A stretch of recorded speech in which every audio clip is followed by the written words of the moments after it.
started checking, like there's no way that's going to happen without just really leaving out too much of the story. Because really, to fully understand how we got here today, there's a lot of steps, a lot of things that went on along the way. Just a side note, this past week, there was the Democratic Convention held in Chicago, Illinois. And of course, absent was any Palestinian representation whatsoever, no mention. I hadn't watched the whole thing. But I mean, from what I did, predictably, nothing. We did have a couple of Zionists, the same Zionist actually, who was at the Republican convention. Mr. Shmuley, I believe was his name, or I can't remember his name exactly. He was the Zionist I talked about a few weeks ago who was talking about suing Harvard University.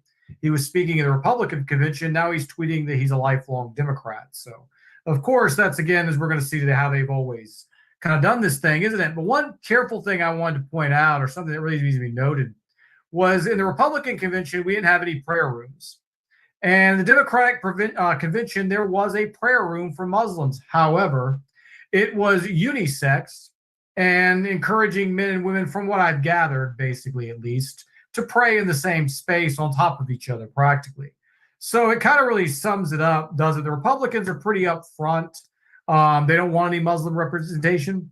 But the Democrats are like, oh, we love Muslim votes, but as long as you're gay and you're a feminist and you subscribe to all these other haram, democratic ideologies, you're more than welcome to obviously participate. But we're not going to talk about Palestine, of course, and we're not going to talk about the genocide, and we're not going to give any kind of a platform to Palestinians to speak about what's really going on there. So really something I just wanted to add here in the beginning. Now we will officially begin the presentation. We left off in May of 1948, May 14th to be exact. The declaration of the State of Israel was made. The United States, within 11 minutes, would recognize that. We had covered the Civil War. That was rebellion of the resolution of the UN 181, which was the partition plan for Palestine. We expressed both the Zionist as well as the Arab arguments in that particular discourse. And as always, I recommend anyone who did not see the first three parts, you can watch every part independently, but it is much more detailed if you watch it from the beginning, really to understand how we got to this point, because we don't have a lot of time to really backtrack and go through all the massive amounts of information that we've laid out here. So the mandated system was to end. British control was gone. A mandated system at this point had been about 28 years. British had already announced plans that they would be slowly evacuating. Britain was tired. No more war. They were done with it. They were done keeping peace. You can say we talked about how British soldiers were assaulted by Zionist terrorist organizations time and time again. Britain was exhausted, and they wanted a way out. We talked about how Jewish influence was building a massive army. We talked about Golda Meir raising about 46 million. We talked about America pledging, I believe it was 128 off the top of my head. 128 million was raised in less than a 2-year period, which was to fund the Zionist war efforts.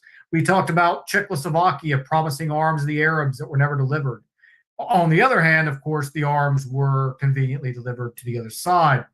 So where we're going to go today, we are going to go back a month in time, because there was a particular event which was too big to cover in the last presentation. It actually happened in April, right before the State of Israel was declared. It's known as the Dar Yasin massacre. We are going to cover that. We are going to show how this is an attack that really was ahead of its time. It was a unfortunate precursor to Zionist tactics that would go on well into the future. It was a sign of things to come. We will talk about the Dar Yasin massacre in our opening. We also are going to talk about the continuing building of the Israeli war machine and how much more powerful it would gain in the next year. We are going to be covering, again, a period of 5 months' time from May of, actually we go to Dar Yasin from April, would be about a 6-month period here. In a little window, we are going to see the Arabs squabbling in conflicts and ineptitude, if you will, in the war. We are going to see how Israel put together a polished and fully functional military in a very short period of time, or did they? How long had they been planning this? You'll see that buildup was gradual, and it would really hit a fever pitch, during these next 5 months as the dark clouds of war lied ahead. So we're going to go back in time from where we left off last, to April 9th of 1948. This would be known as the Dar Yasin massacre, which is one of the most classic example of war crimes, ruthless aggression, heartless bloodbath. I mean, this was basically a nightmare for anyone who happened to be on the receiving end of this, as we are going to describe. Not all the horrors, as some are really too disgusting and graphic to depict. But on the morning of April 9th, Ergun and our good friends, the Stern Gang, who we've covered quite a bit in the last two parts, began to approach the village from multiple directions. This is a small village consisting basically of about 144 houses, not very big. What they would use for the attack was simply raining fire on the village, combination of firearms, hand grenades being thrown inside the village on unsuspecting villagers, as we are going to get here in a minute as to why they were unexpected. How impromptu of an attack was this? Was there anything that provoked this? Was there anything that led up to this? Were there any motivations that can even be defended for this? We are going to see that here in a minute. To sum this, horrible day up, 110 total were killed, while some have reported as high as 254. I tend to always try to take the middle ground. Obviously the Zionist side is going to report under, because they don't want to, especially as the international backlash to this. They are not going to want to, own up to all their crimes. They're going to tend to go low. And then, of course, you have motivations on all sides. The other side tends to go high. So we see between 110, 254. You probably can safely say about 200 plus people perished, brothers and sisters of ours. Some Palestinians were paraded even after this. They were captured, the ones who surrendered. And their reward was they were paraded through the streets of Jerusalem and ultimately executed. Now, I want to keep that in mind as we go later on, as we get into the war. And I want you to see exactly when it was reversed, what went on. How did the Arab armies treat the Israelis that they were capturing, opposed to what happened here? The village would completely be looted, ransacked, destroyed, all the homes burned, large quantities of flour, sugar, petrol, fuel, all kinds of things. Anything pretty much that wasn't, worthless was looted during this. This attack obviously met the condemnation of the international community. King Abdullah, what was that? Did Sheikh Ibrahim say something? Oh, okay. No worries. The attack would be condemned by the Haganah, the Jewish agency of the government responsible for the war effort, and a letter of apology was formally sent to King Abdullah, which of course he refused to accept. Most of the world who knew of this attack reacted obviously with horror. But this attack was a featured port, and of course for the Haganah to pretend they didn't know about this, obviously it probably wasn't supposed to get out, and it got out, because this was part of what they called Plan Delay, which the aim of this was to ethnically cleanse British-mandated Palestine before the declaration of the Jewish state. So they have a plan here, military operation to do what? Ethnically cleanse. Anyone who's never heard that term, which you have to be lying under a rock the last 20 some odd years, pretty much get rid of everybody. Kill anything that moves. You're ethnically cleansing the area of all people who are there. So for them to, again, pretend like they didn't know this was happening is just, it's a far stretch. The village, again, totaled about 600 to 1,000, depending on how many you ask. 1,000 people, basically is more, about 900 or 1,000, you say is more safe. As I mentioned earlier, there's about 144 houses here. And this community had been living in harmony with the Jewish neighbors, particularly Givat Shaul, which was a settlement that was located in close proximity. The relationship was so strong, some of these brave Jews who got wind of this had went there to try to intervene and actually stop, this massacre. They were to no avail. Their efforts were to no avail, obviously, but there was a relationship here. These were not combatants. These were not the so-called terrorists that we hear about all the time in modern day media. There was a truce. These people were like, what's going on here? Why are we being, before it's too late? I mean, you're already being massacred, and just record numbers of dead in front of you. Later on, Menachem Begum would state that there were militia in the village and they would randomly attack Jewish settlers in surrounding cities. This took a couple of years later for him to make this statement. And again, I want to ask the audience, does that sound familiar? Every time they do something, there's always terrorists in the hospital. There's a terrorist. He's in the basement. There's a playground with the children. Oh, the terrorists are underneath the merry-go-round. I mean, it's always something that they come up with, and it's just been used so many times, and people blindly, accept it. If there really were terrorists there and these attacks were prepared to be carried out, why did brave Jews risk their life to try to save these people? There was a truce. There was no hostilities. This is known. He waited 2 years later. It was like, yeah, now that we're an official state, we're in the UN, we need to try to clean up our image, a bit. And obviously you had this stuff coming. And again, during the attack, the villagers did fight valiantly, but simply, I mean, they didn't have the arms, they didn't have the numbers, they didn't have the weapons. And this story here really recounts kind of, how it all began. I'm going to read the quote here. From 5 a.m. to about 11 a.m., there was a systematic slaughter, with them going from house to house. From the eastern edge of the village, nobody came out unhurt. Whole families were slaughtered. At 6 in the morning, they caught 21 young people from the village, about 25 years old average. They stood them in a row near where the post office is today and executed them.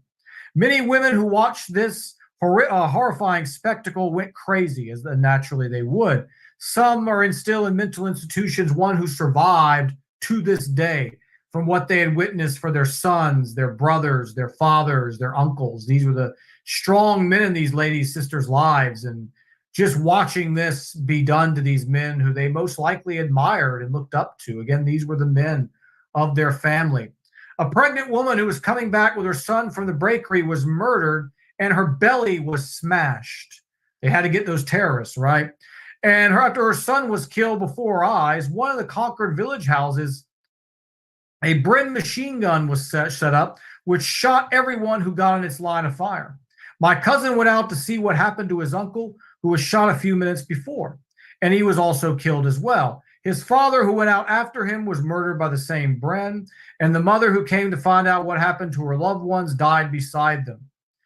And again, this was from a gentleman by the name of Aish Idan, who was on guard in Gir Shavat, one of the Jews who we talked about earlier, who basically came over and, witnessed all of this.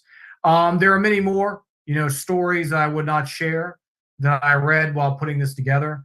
I mean, of course, untold amounts of rapes, virgin girls being humiliated in front of their fathers. And they know in the Muslim culture how important, this father-daughter relationship is. And of course, these people, as I mentioned the other day, when we look at them, we can't look at them as normal human beings. These people have no empathy. I mean, I don't care how much I despise the people in my life. I never envisioned once, smashing the baby in a pregnant mother's womb. I mean, that's just when you start getting into that level of just soullessness. I mean, demonic, is really the only choice of words that we could have here. And when you hear the lying, bastards in the media, when they always want to come and they want to say these things about little Israel, their right to defend themselves, these stories are never told, obviously, and people need to know them. For those of you who've never heard of Dar Yasin, it's something that you could definitely look into and really just gain a different perspective on what we're dealing with here. These people do not play by normal rules, of decency.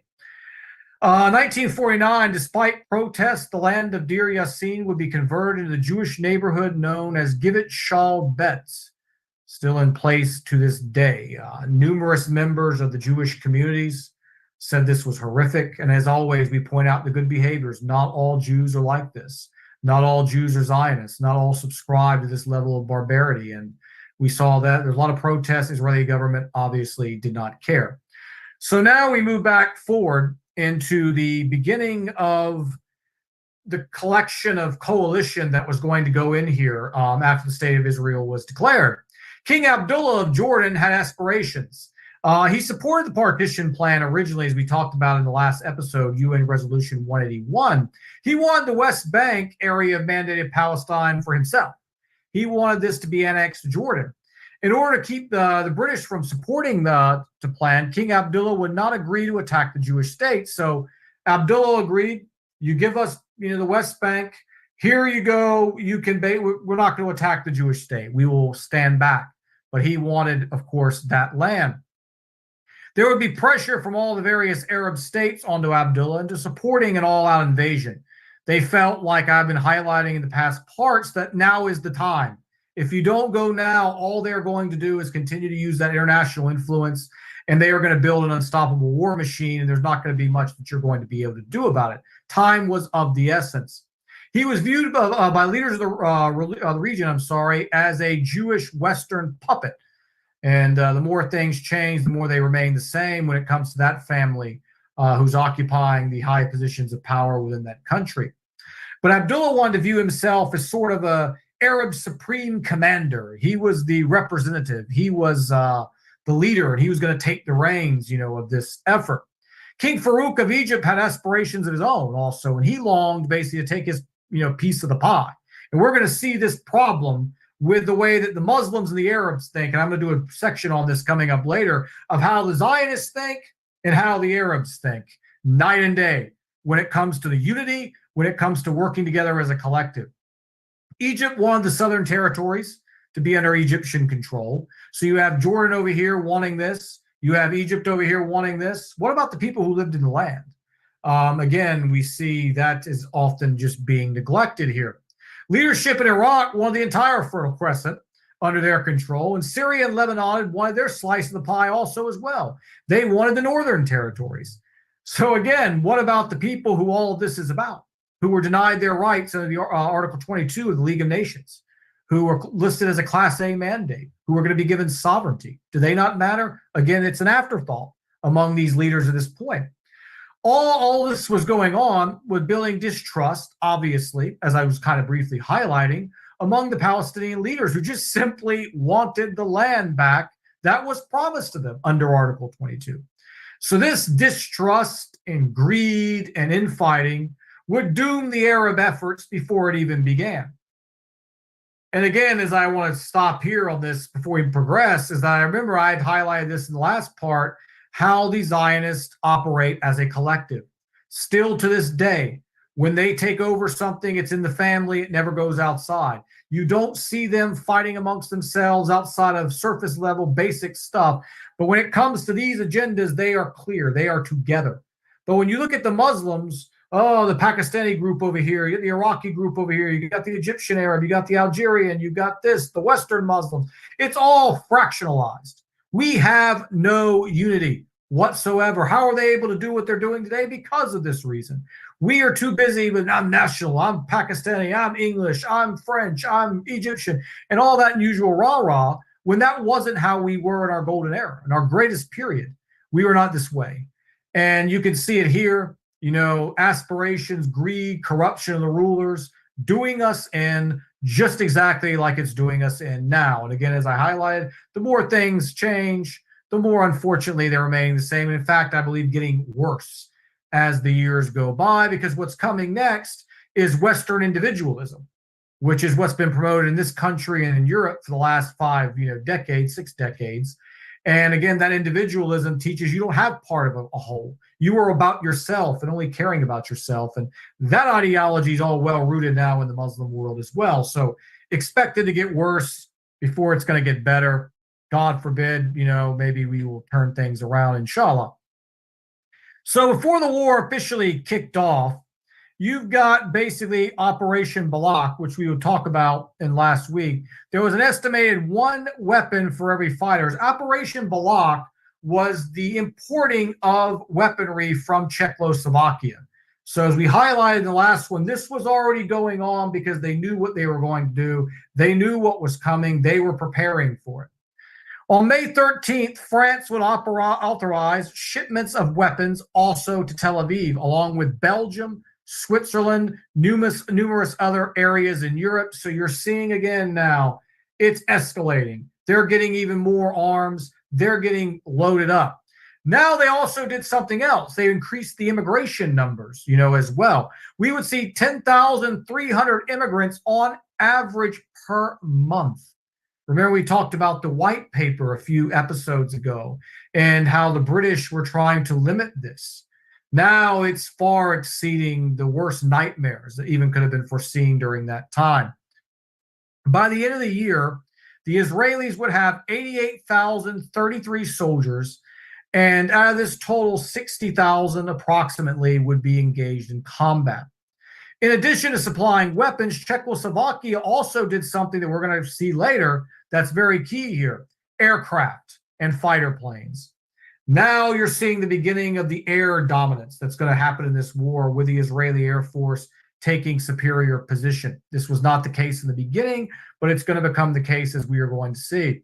The Zionists would amass light tanks, vehicles, weapons once the British blockade was lifted, because the British, after they pulled out the mandate, they had previously a blockade because they were still controlling the territory. So what they were trying to do was stop the immigrants from coming in and stop the Zionists from loading up. This is what Operation Balak did, was it allowed the arms to go around the blockade. But now the British were leaving.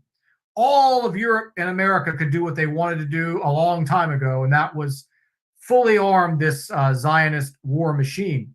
So right on time, no coincidence there. Once the war is about to begin, there goes the blockade, unlimited amounts of arms, tanks, weaponry, convoy equipment, everything you can imagine being given in there. Also, the Haganah would obtain stocks of British weaponry, which happened to be left behind, due to logistical reasons as the British were pulling out. So as the British were pulling out, they were under a lot of duress. We talked about how exhausted they were. Issues happened. They were getting shot by snipers, logistics, communication issues, and supply chains. They seized these weapons also as well. So they just now had an additional stockpile. Now, for the Arab side, and we compare it to the 60,000 Israelis that started this conflict, there would be 26,000 were amassed from the beginning of the war. The breakdown would be as follows. You would have 10,000 Egyptians, 4,500 Jordanians, 3,000 Iraqis, around 5,000 to 6,000 Syrians, 2,000 Arab Liberation Army volunteers, 1,000 Lebanese, and a couple of hundred people from Saudi Arabia.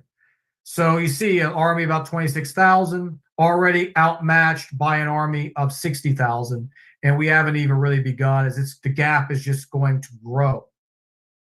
A lot of the problem with this was, as example, 80% of Egyptian men were physically deemed unready for any kind of military service, aka they were out of shape.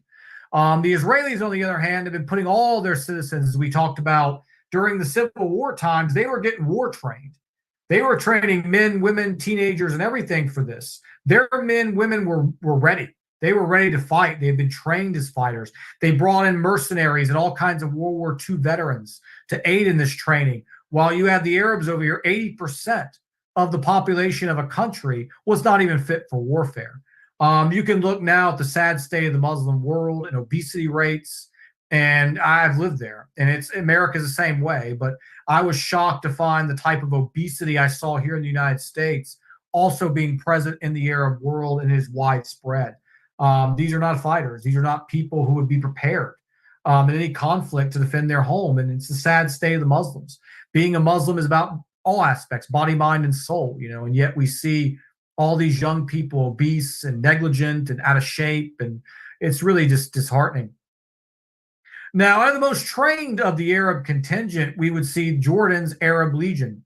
They were trained by the British, so these were actually trained fighting men. We mentioned there wasn't that many of them, though. They would only fight again, though, however, in areas that King Abdullah wanted for himself, aka the West Bank area. So this Jordan army, which was the most trained of all the Arabs, again, we're only fighting over here. We're not going to support. We're not going to transport. We're not going to move any troops around. We're only here for the agenda. And then France would, of course, increase, as I mentioned earlier, large sales of arms, both sides. But however, the Zionists basically denied this. And of course, the French never sent any arms at all to the Arabs, only to the French sides. So again, we're seeing here again, they had everybody, the Arabs had nothing. And then among the Arabs who were there was a constant conflicts and egos and nationality issues and things like that. So on May 15th to June 11th, we call this the first phase. In this episode tonight, we're going to cover part 1 and part 2, phase 1 and phase 2. So the initial plan was for Syria and Lebanon to invade from the north, while Jordan would invade the territories they wanted from the east. And of course, Egypt would move in from the south.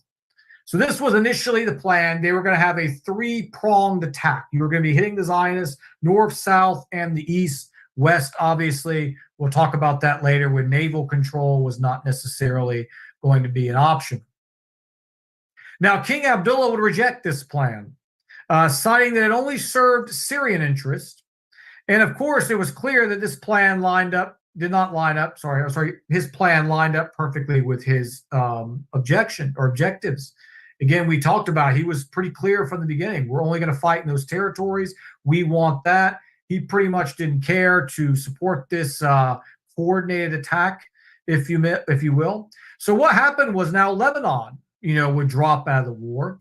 And this was largely due to Christian representation inside of Lebanon and Jewish bribes to Lebanese officials. So we haven't even fired a shot yet, and already the Lebanese are out of this conflict as well.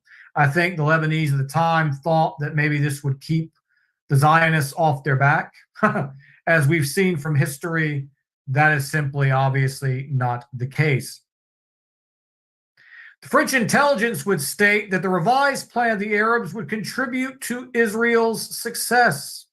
I forgot to mention earlier, there were commentators saying the initial plan, they felt the Zionists were going to be in trouble. They would not be able to fight a three-front war.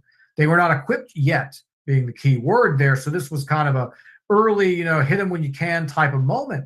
But now with this revised plan, intelligence officers from all over the world, military commanders, this is very favorable to the Zionists. I wonder why. I wonder who was pulling the strings inside of some of these governments, which would allow what we're about to see. So Egypt would begin penetrating northwards along the shore of what we call the present-day Gaza Strip. It was said that had they continued their advancement, there was a broken bridge in the area and they ceased their advancement. There was no Zionist or Israeli forces between them and Tel Aviv, but they stopped and they held up, their position.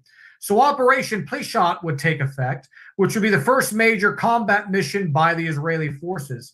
They would use 4 of their planes we talked about they had acquired from Czechoslovakia. These are known as S-199s, and they would attack the Egyptian armor columns of about 500 vehicles.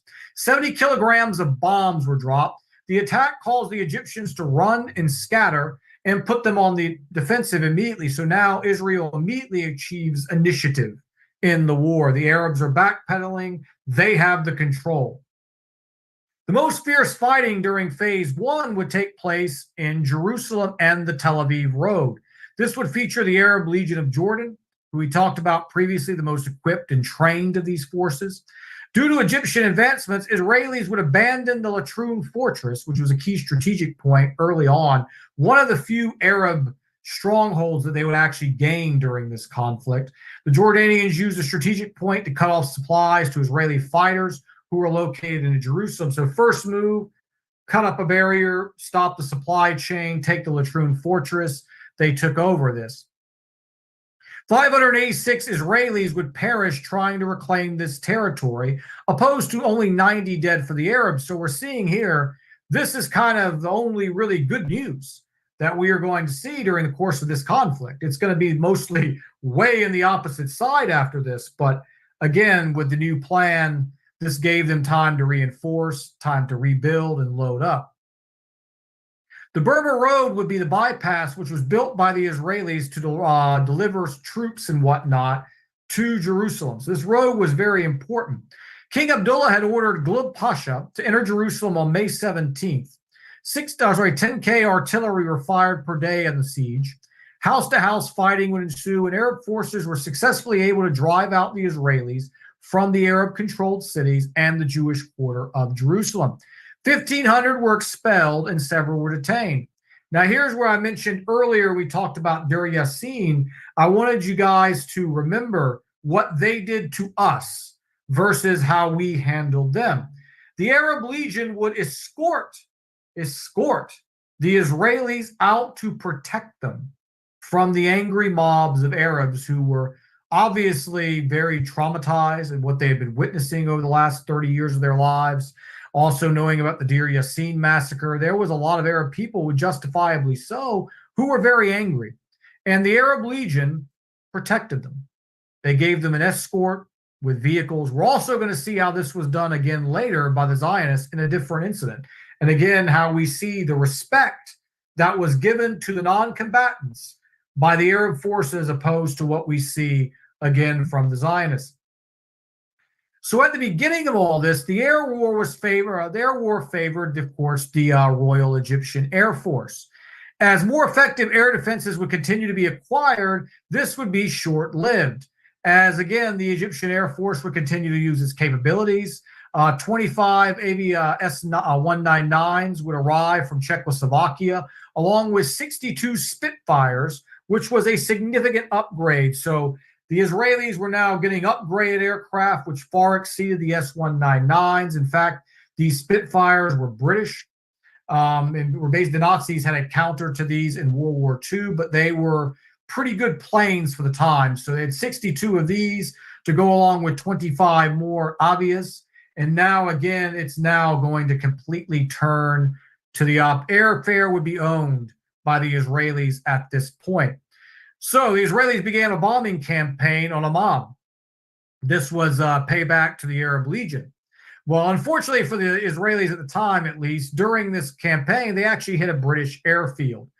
So the British issued a threat which they would, of course, intervene.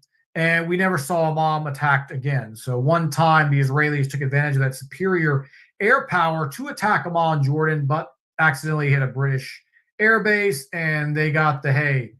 And of course, Israel at the time was not going to be capable of dealing with, if there was any, most likely there probably wouldn't have even been a retaliation if they hadn't done it. Again, as we look at things in the past that have already transpired. Israel also seized control of the sea. Haifa would become the main base. Submarine chaser was purchased from good old Uncle Sam in the United States at a discount price. They would refurbish old warships. And it was no mystery early on in the war that unprecedented control of the sea and the ports belonged to the Zionists. So we're seeing early in the first phase, the battle for Jerusalem, Latrun over here. We saw the Egyptians trying to push up in the top, limited effect of the Syrian advancement. Lebanon already dropped out. That significantly weakened the northern front. And now we see Israel has taken control of the air. So the Arab Legion gained limited during this phase. They needed more time. They needed to hit them fast because a war machine, again, as I mentioned before, was being built by the hour. In July, the IDF now had 63K troops. By the spring, we mentioned they'd have about 115. In contrast, the Arab army during this period of time would have 4K and would rise only to 55,000 by October. So again, this is what they were up against. The immigrants were coming in. We talked about 10,300, I believe it was, coming in per month. So a truce was implemented to cease the fighting. The Arab forces would control only 14 settlements after this truce, which 14, out of the 14, only one was basically part of the partition plan for Israel. So basically the Arabs had just maintained control over some of their own previously mandated from the UN resolution territory. Now, contrast that on the other side, the IDF would have control over 9 Arab cities, not in the partition territory. So the Zionists grabbed 9 cities that were originally in the partition plan mandated to Palestine. The Arabs would only grab 1. Total from all this, we found 315 Syrians were killed. 450 were wounded. Iraq had 200 killed, 500 wounded. Jordan had 300 killed, 400 to 500 wounded. Egypt had 600 killed, 1,400 severely wounded. 800 Jews were taken hostage compared to 1,300 Arabs who were mostly Palestinian villagers, civilians, freedom fighters, and whatnot. The Israeli numbers are not really disclosed, but they are significantly less compared to estimates that we do have into what the Arab forces suffered. Israel only really suffering one major defeat, which at Latrun, trying to reconquer that particular area. This truce would last 28 days only. And during that 28-day period, something interesting would happen again. They would place another embargo because the UN was tasked to manage and regulate and police this area and make sure that this partition plan came to fruition. They were there to keep the peace. They didn't want any more arms, any more immigrants, any more outside sources. And this is a very key quote on that coming up from an unnamed British officer who stated anonymously at the time, "This truce will be used by the Jews to continue training and continue to grow their army, while the Arabs will spend their time arguing over land and spoils of war." And this, again, is an outsider saying this. How accurate, he was, because that's exactly what happened during the truce. Infighting among the Arabs, and the Israelis were out there building, training. And as we're going to see as we get into the next phase, it completely flips. 30 to 35,000 men, in fact, would boost for the Israeli army, increasing numbers of machine guns. It got really, really lopsided during this period of time. Bernadotte, he would basically be appointed to lead a UN team of observers. He reported 3 violations that had gone on during the time of this treaty. Violation 1, immigrants and war materials were breaking the embargo lines and coming into Israel, as everyone knew they would, violating the treaty. But the Arabs, on the other hand, had theirs as well. Egyptian forces were preventing relief convoys from going to Jerusalem, and you had the Jordanian groups were suppressing water from going into Jerusalem. So you did have violations here on both sides, really no option, on point of the Arabs to try to do whatever little they could. And Bernadotte would produce a new partition plan trying to end this, once and for all.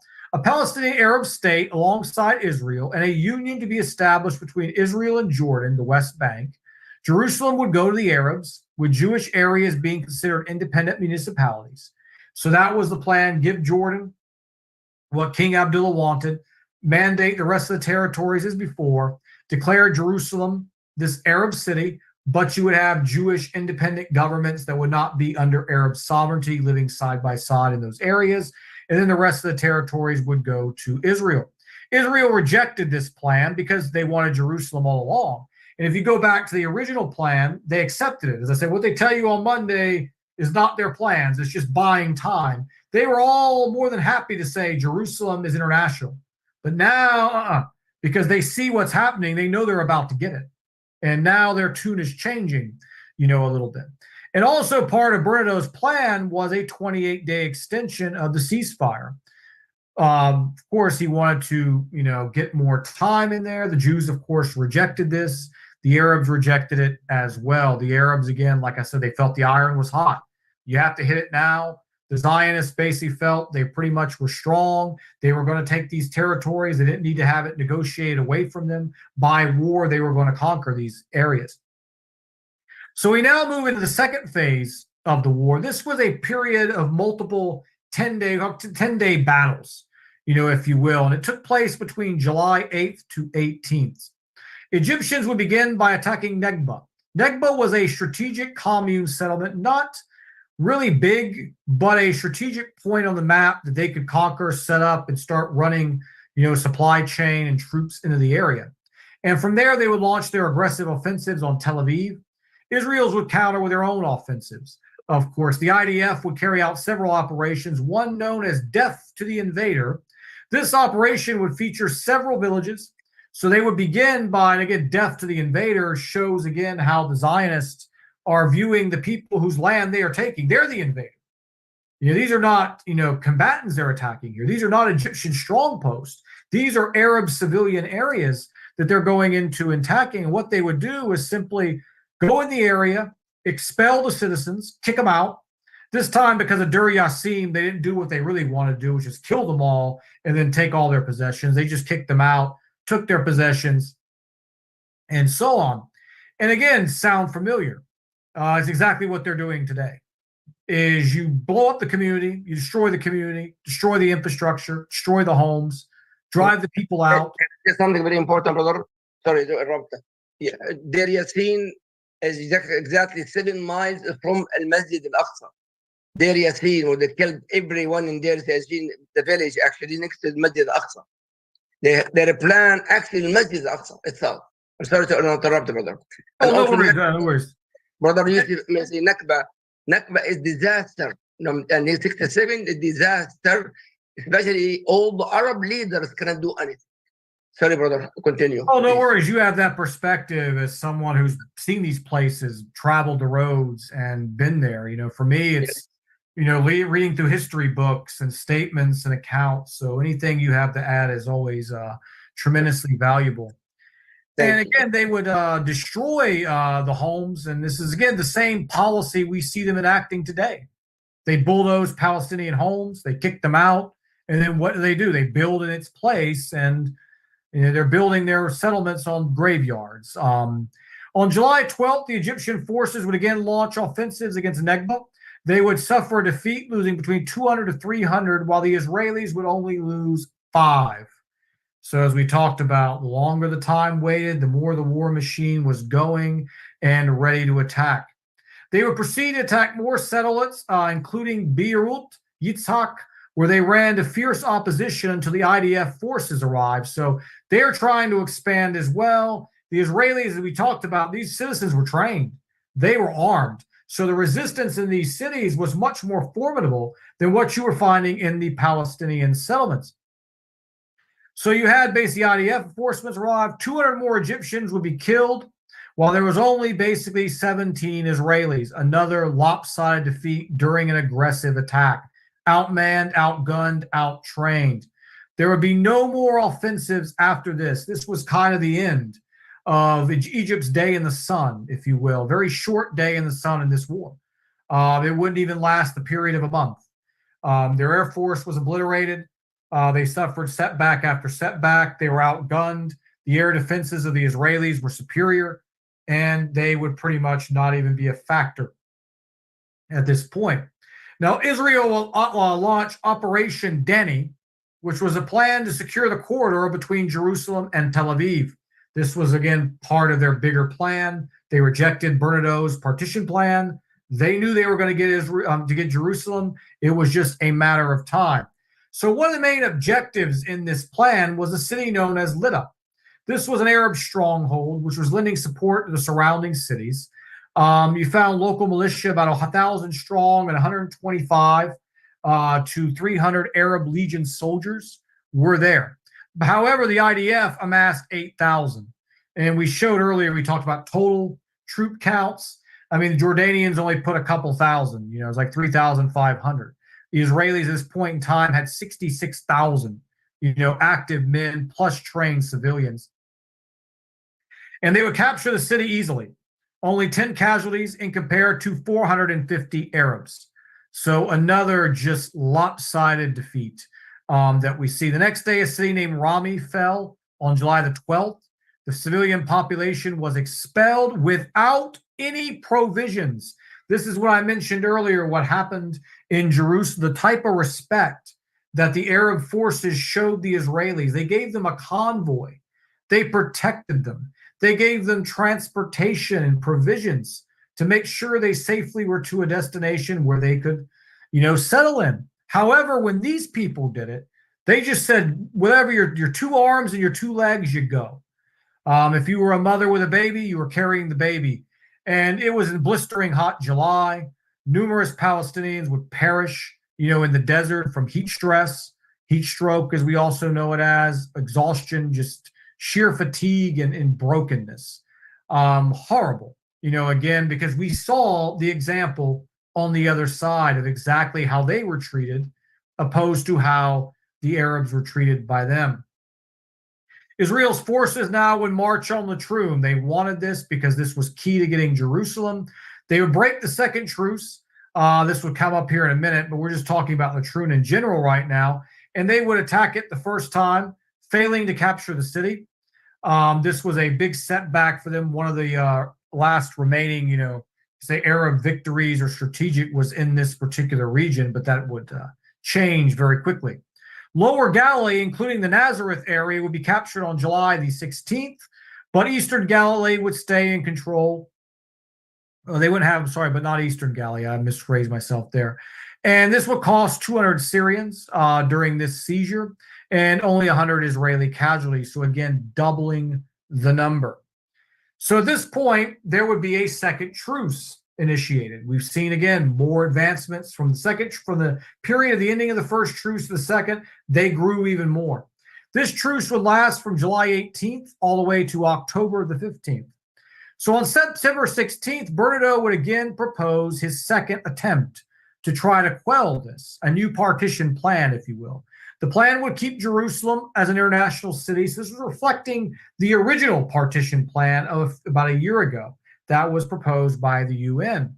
A Jewish state in the whole of Galilee, with the area spanning from Fallujah northeast towards Ramla and Lydda. Ramla and Lydda would be annexed by Jordan, and Negev would be divided between Jordan and Egypt. Another key addition would be that all Palestinian refugees who had been leaving before the war, during the civil war, they would be allowed to return. So again, Jerusalem's international city, giving the Zionists control of all of Galilee for the pretty much, and then giving Jordan its territory, Egypt an area in the south, and then the rest to be mandated Palestine. The following day, Bernadotte would be shot. He would be assassinated by, guess who? The Stern Gang, also known as Lehi. A four-man team would ambush his convoy and would kill him in Jerusalem, along with a French UN observer. And right here we see again, this is the envoy, who is responsible for securing peace in the region. And he is killed in the middle public, ambushed by someone who did it. Wasn't a mystery, wasn't a false flag, and yet there are zero repercussions for this. Had this been any other people, any other time, any other nation, you would have had first a collective condemnation of such, this is terrorism. I mean, this man did nothing but try to come up with a compromise. Granted, both sides didn't like it, but he tried to come up with a compromise based on the British white paper, the original mandate followed up by the official mandate. He wasn't a war criminal. He was not somebody who the Zionists viewed him as an Arab puppet because he wasn't giving them everything they wanted, and they executed him. International diplomat, appointed, by the nations of the world, the industrialized and civilized world, and killed in broad daylight. And zero repercussions for this. As I said, first, there would have been international condemnation. There could have been sanctions. There could have been numerous things that would have gone on to any other nation, but not this nation, of course, because when you control the banks, as Rothschild famously said, give me control of currency, I care not who makes the laws. And because they control the currency, they control the governments. Because they control the media, they control public opinion. No one probably even flicked an eyelid at this, during the time. I couldn't find really many examples other than hollow statements of condemnation. So he's out of the way, now. And now they can really begin to start to escalate things, a little bit more. But something key would happen, just a few days after his assassination. On September 22nd, the Provisional State Council passed what they called the Area of Jurisdiction and Power Ordinance. Now, in plain English, what that means was any land conquered by the Jewish state during this war and in future wars would never be returned. They would annex all the land.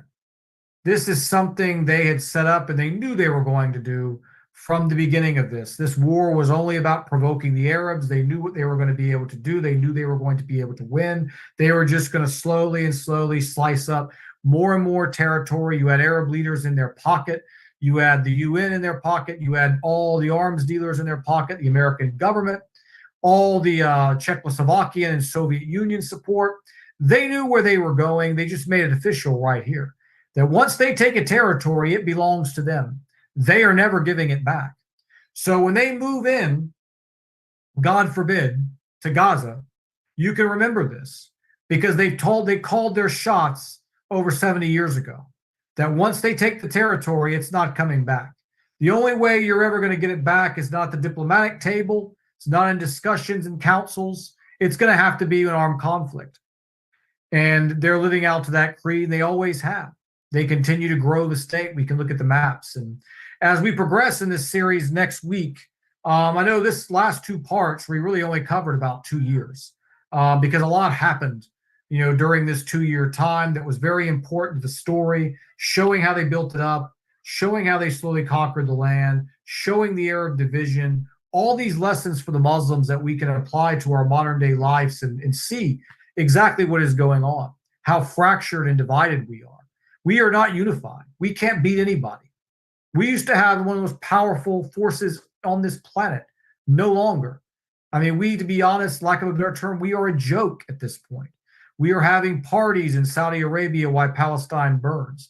You see all the Arab governments there quick to organize concerts and dance shows and nightclubs, but they can't put together an army.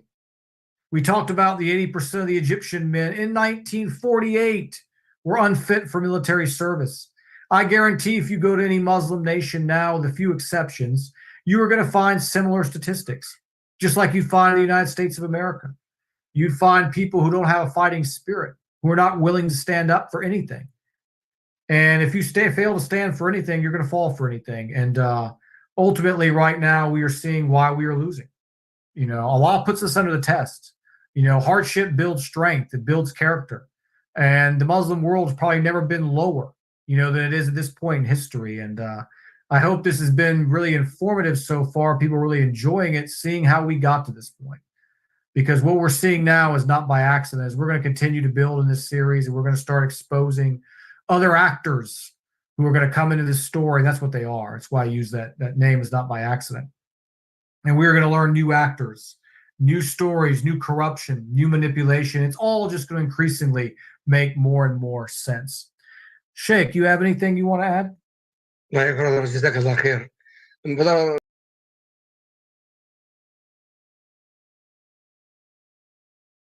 yeah, and I have a house in Fallujah right now. I have a house belong to my grandfather, and my father he was the chief of his village in that time, Fallujah, and then supposed to be the Egyptian army and the Jordanian army to help my grandfather and whoever around it. And believe it or not, the whole village, include my grandfather, my grandmom, my two uncles, they completely destroyed everything. And who helped the Egyptian army until now, by the way, and the Jordanian army, and those people until this moment, they tried to hurt us. That my brother Yusuf is right. Unfortunately, we don't have one single Muslim leader, period. All the Muslim leaders corrupted. Plus, Brother Yusuf didn't mention that true scholars and ulama about Islam, now either they are in prison, especially in Saudi Arabia. As I mentioned, Brother Yusuf spoke about Saudi Arabia, the most corrupted country. Two countries, number one, Saudi Arabia and Emirates. The most corrupted Muslim country ever. That's why, until now, why we don't have victory, why we cannot do anything with a small number of people. Why? Because we are not united. We're not together. But inshallah, I believe the majority of Sunnahfollowers, females, and definitely have kids. Your kids is a trust and amana. Those kids, they can do something. They will speak the truth, nothing but the truth. Brother used to bring details. Jazakallah khair for that. And I really wish, my dear brother and sister, to share this as soon as possible. It's very important. Very important. Yes, Sunnahfollowers will teach what halal and haram very well. Layla is the best with that, mashallah. But also this topic is amana for every Muslim. Is amana, trust for every Muslim. You have to spread the message as soon as possible. And Brother Yusuf, may Allah protect you and save you from those people who try to hurt you because you're speaking the truth, but nothing but the truth. Jazakallah khair. Yeah, thank you. And always the people, there's not a lot of men right now listening, and people who tend to take the approach where if I just sit back, it won't happen to me. Well, as we're going to be learning throughout not just this series, but others, no one will be left alone. No nation will be spared by these people. What they're doing to the Palestinians to now is the same thing they want to do to all of us. At the end of the day, they have global domination ideas. They have visions, which I'm going to expose on this channel in the next year through several series that I have. Next, we're going to take on the entertainment industry. We're going to show who runs that. We're going to expose the Satanism, child sacrifice, and how those musical artists that the youth idolize so much, who they really are, where they really come from. We're going to expose the social media industry. We're going to expose the sports industry. We are going to expose every single aspect of their agenda in the next 12 months. Sure. And you're going to see that they left nothing, no stone unturned, so to speak. They have their tentacles everywhere. Palestine today, you tomorrow. It's Yes. Thank you. Jazakallah khairan. We have a couple. We have some questions. We have some questions. Okay, hold on for a second. One of the questions here is, we know Zionists control media, but what power they have, whatever they do, no one cares. Even in sports. Example, Russian athletes were banned for Olympic, and their soccer team is also banned, but whereas Israel is not. Oh, yeah, of course. I mean, Dar Yasin is worse than anything the Russian army did to the Ukrainians. Israel's war crimes are some of the worst in the modern era in terms of ruthlessness. And yet they always get the free pass, as the question asker said, The sports industry is completely controlled. When we get to our sports sections, the NFL owners, NBA owners, soccer owners, you see the same faces. Same personalities, same, creed, if you will, controlling all of those leagues. So internationally and nationally, they control all the sport. The games are rigged. We'll go into that. We'll go into Jewish gematria, and we will show how they rig these things for gambling purposes using their numerical systems. We'll expose all that as well. But as I said, yes, absolutely. They're banned from the Olympics. Israel is there, no problem. Yeah, and it's not a coincidence that the American government can still dip their hands in baseball. Oh, yeah. I mean, the entire purpose of America from the beginning was to be the military wing of the Illuminati, of the chosen ones, of the elite, of the elders, whatever name they want to go by. But the elite that controlled this world, America's purpose was to be the military wing. Yes. Because America is fortified by two oceans. It's the perfect place to build a military empire, and it has served its purpose very well over the last close to 100 years now. Yes, and let's see what else. We have a lot of. Okay, I think this brother here is just typing. He's typing Trump something. I don't know. Democratic. He's just typing gibberish, this brother. But I guess that's all. Any questions you guys had in the Zoom room? He said, so this also means Muslim backstabbing other Muslim. This also true what Prophet said, our destruction will come by us. Well, absolutely. We highlighted today, I mean, the original Arab plan that was vetoed by King Abdullah, intelligence military personnel from all over Europe said that they didn't feel the Israelis were going to be able to hold out. They felt the Arab forces were hitting them at the right time. They were mobilized better. The Israelis were not prepared. But when the plans were changed and these coordinated attacks were not carried out properly, I mean, you always have to wonder, knowing how these guys play cards on the international stage, how much were some of these, as Sheikh said, corrupted leaders coerced into taking intentionally bad decisions? I mean, we've seen this throughout histories and wars where the enemy has had armies on both sides, controllers on both sides, and self-sabotage. But yeah, the Arab people stabbed each other in the back. I mean, Lebanon bowed out. You had Jordan with their agenda, Egypt with their agenda, limited support from the new Saudi state that was declared there. Also, for my sister, Dar Yasin, by the way, give my attention, 96% of the people that killed in Dar Yasin, the village of Dar Yasin, female and children, sisters, pregnant women, and children. 96%. Only 4% men, by the way. And that indication of what?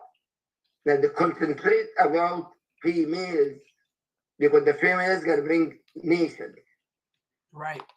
Right. Just like today. Exactly. Exactly. That's what they're doing today too. Brother Yusuf, Jazakallah khair. Please, sister, brothers, next week, bring your kids to listen to Brother Yusuf. It's very, very important. Me, myself, actually, a lot of things I don't know anything about it. Something Brother Yusuf, Jazakallah khair for that. That's why I just told my wife, when I listen to the lecture again, to understand it more. It's very important to listen to the lecture more and more, brothers. And Jazakumullah khair. May Allah gather all of us with Rasulullah sallallahu alaihi wasallam. May Allah provide us, all of us, to pray in Masjid al-Aqsa together, inshallah. Ameen, ameen, ameen. Hold on for a minute, for Dr. Jamali. Please answer this young brother here. But no, Brother Yusuf is supposed to answer, not me, Sister Layla. Okay.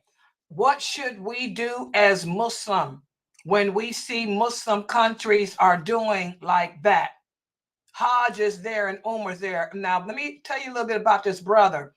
This is one of the brothers that thinks that there's no Muslims in America. America's the reason for the downfall of the earth. Allah is America. Can you explain that? They think it's haram to live in America.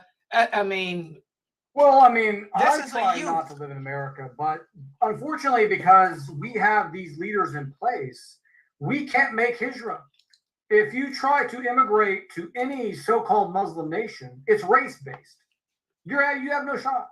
I mean, if I try to, I'm an educated, college-educated man. I used to teach English. I provided services when I lived over there. I'm a specialist in my field, but yet I had to leave because I lost a job because the company closed down and I had 30 days to leave. I could never gain citizenship. I can't just move to Saudi, to Bahrain, to UAE, to Oman, to Pakistan, any of these countries, Syria. You cannot gain citizenship there. It's completely racist immigration policies that prevent, it's like a brain drain. Like, so many smart, intelligent people could move to Muslim countries and could really make a difference and elevate the economies of these societies. But everything is race-based over there. You have no shot. You can never get Saudi nationality as an example, Jordanian, any of these places. So, sorry, brother, we're going to go to Salat al-Maghrib right now, but I have to answer before I hang up. Brother, I'm Palestinian from Gaza. I born in Gaza Strip. I came to America in 1998, by the way. And I was in Egypt. Because I pray in the masjid 5 times in the masjid. 5 times I pray in the masjid. They accuse me I'm a terrorist. Accuse me I'm a very bad person. They put me in prison because I pray in the masjid 5 times. In the same time, I never in my life I have any with a group, militant group. Very good. Number one. Number two, until now, there is not single Muslim country, Arab world, in the Middle East, not in one single Muslim country in the Middle East have the Palestinian flag or speak about Palestine, speak about Jordan, about Gaza. Not in one country, brothers and sisters. In America, believe it or not, more peaceful, more than in Jordan, especially in the Middle East. Saudi Arabia, by the way. Saudi Arabia and Emirates, if you say Gaza or Palestine, you'll be in the prison forever. Not 1 year, 2 years, you will completely vanish. Saudi Arabia and Emirates and Bahrain and Oman. Brother, I was the same thing when you think haram to live here, but honestly, I love to live here to speak the truth, nothing but the truth. I speak, not plus, the government support me, but not the Muslim country. I mean, when I think of Muslim country, because I'm Arab, I'm in the Arab countries. Different than Malaysia, for example, Indonesia, for example, great Muslim, Afghanistan, Pakistan, Muslims, but better than the Arab country. Yes, brother, we have freedom to speak here. Not plus, we get Aqidah in Egypt.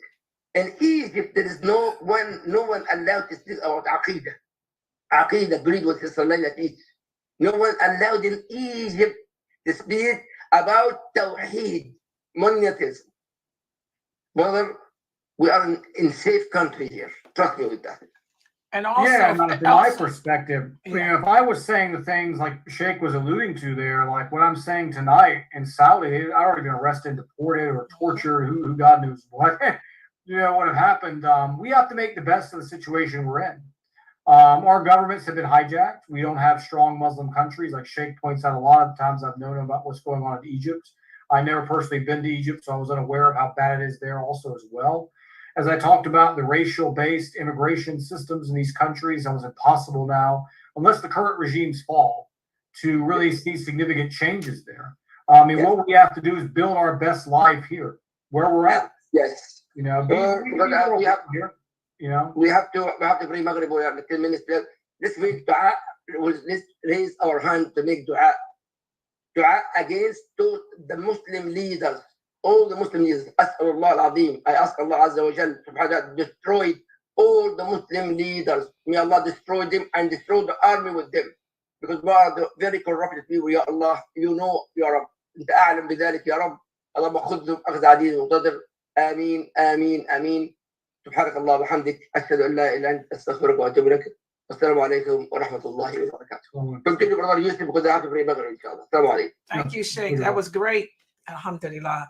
Yeah, so guys, this was a great session. And Brother Omar, you're part of that question where you said, what should we do? You do what Allah said do. What did Allah say do? The Allah says, when you live to see war, when you live to see me send my wrath, fall back upon La ilaha illallah. Check yourself. Make dua for the Muslims. Because Allah is in control, not America, not Israel. Allah already said this war against Islam would happen. And he told us why.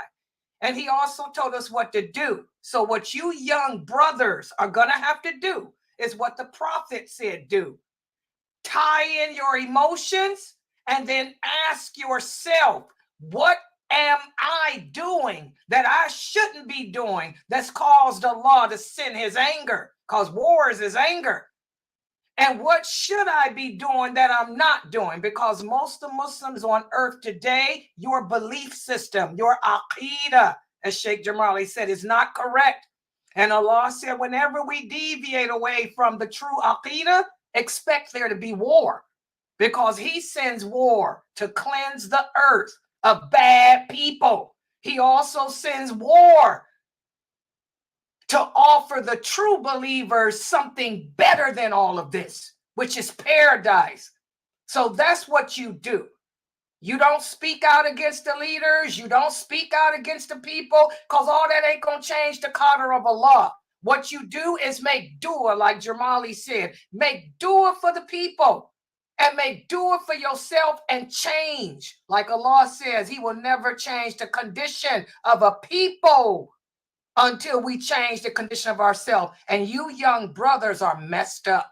Y'all's aqidah is nothing like it should be. You're too emotional. You're too angry. And you don't even know how to call the adhan correctly.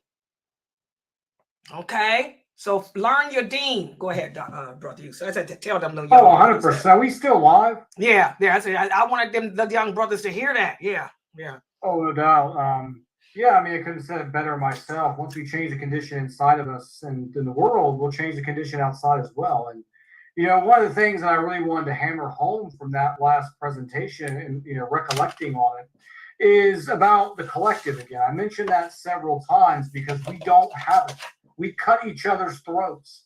When I was living in the Middle East, I had every single person who's supposed to be a brother try to take my job, try to sabotage me at work. You don't see them operating that way. They elevate each other. They help each other. As I'm going to go into the entertainment industry, we're going to see how their network, how intricate it is, how it works harmoniously. They don't spend their time cutting each other's throats. We cut each other's throats. We view everything individually or in terms of a racial collective instead of basically as a brotherhood.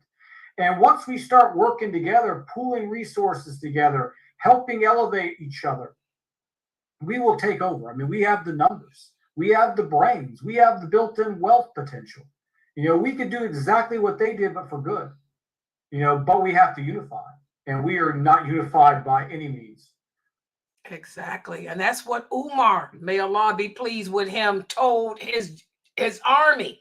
He said, we have one thing that's in our favor as long as we adhere to it, and that is taqwa Allah, consciousness and fear of Allah. If we do what the enemy does, Allah is going to come down harder on us because we supposed to know better. So until you young brothers learn your deen correctly and stop all this cursing each other, kafiring each other, and blowing up, bombing, killing, damning, and all of that stuff that y'all doing that's really against Islam, all you're doing is just making the war. It's going to happen because Allah said it is anyway. It's going to spread. It's already spreading. It's already in Bangladesh. It'll be here in America in the next 4 years, especially when whichever one of these people win, it's going to be hell for either one of them, a woman and a racist. So it's going to happen here too. So fall back on your aqidah. Fall back on la ilaha illallah, like the Prophet said. Okay, well, mashallah, this was a good session. And I'm glad that you young brothers like listening to Brother Yusuf. Yeah, this is every day they want to know where. Yeah, every Thursday. You mean Friday? Friday. I'm sorry. Every Friday at 7 p.m. They love your class. They're typing here that they love your lecture. Inshallah. And we will be doing more. After this series, like I said, we're going after the entertainment industry. We're going to expose the 1960s counterculture revolution. We are going to later go into rap and hip hop and how it's the same exact thing. We are going to show who basically is, doing pretty much controlling every single aspect of entertainment that we are seeing and how it's been affecting us over the last 50 to 60 years. They said they can't wait.